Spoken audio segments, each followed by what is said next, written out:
Well,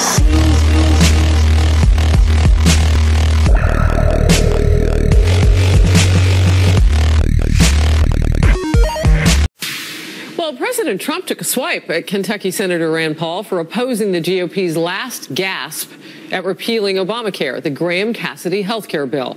The president tweeted, "Rand Paul is a friend of mine, but he is such a negative force when it comes to fixing health care. Graham Cassidy bill is great. Ends O'Care!" Exclamation point. Senator Rand Paul explained his resistance on Fox and Friends.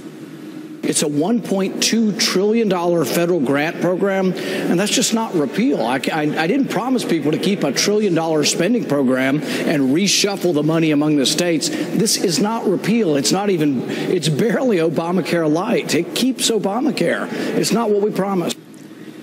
Hashtag he resisted, you might say. Chris Plant is a syndicated radio talk show host. Leslie Marshall is a Fox News contributor and syndicated radio talk show host as well. Chris, is this going to get done before September 30th with Republicans? You know, that's impossible to say at this point, but Senator Paul, look, there's a lot to admire about Senator Paul. He's a principled man, but at some point you're going to have to fish or cut bait. This is about the party. It's about the president's agenda. If this is the best deal that he's going to be able to get, if he can't squeeze a better deal out of the Republicans, that at some point principle just becomes obstructionist, and he's going to have to do something. He's going to have to vote. He's going to have to side with his party and with his president because principle is great. And I'm all in favor of principle. I'm in favor of more principled people on Capitol Hill. But if all of his principles are accommodated, they're going to lose 4 votes on the other side, and nothing is ever going to get done if this is the way we proceed. You know, Leslie, it's a sure thing that people show signs of panic that we might be getting close to a deal. So Democrats are out in full force. We saw Chuck Schumer do an event yesterday. We've heard from Nancy Pelosi on this thing. I mean, are Democrats worried? And why all along that, you know, they could have come up with their own idea. What do you think? Well, they did try to come up with their own idea, but they need Republicans on board simply because of numbers, with a majority of Republicans in the House and in the Senate. And this is what the American people want. They want a bipartisan effort to fix what is already there. Not repeal, not replace, not rename. And you know what, Chris? You mentioned 3 Ps. You mentioned the president, you mentioned party, you mentioned principle, but you forgot one that I think that these senators are looking at, and that is the people, their constituents. I would have to say, Harris, yes, of course, on both sides is nail-biting, because I think this is going to come down to Lisa Murkowski.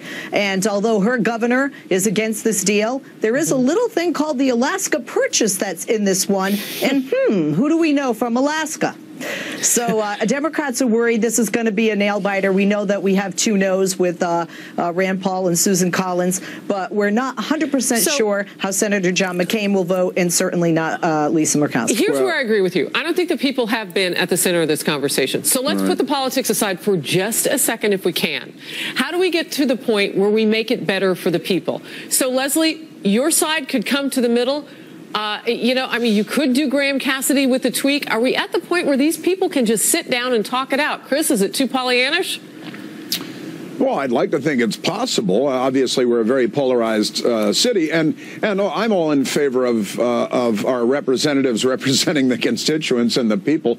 I kind of fight for that every day. Obamacare is not serving the people well. That's for sure. I've spoken of my personal case in the past where our expenses tripled because of Obamacare. But you know, look, this city is very dysfunctional right now.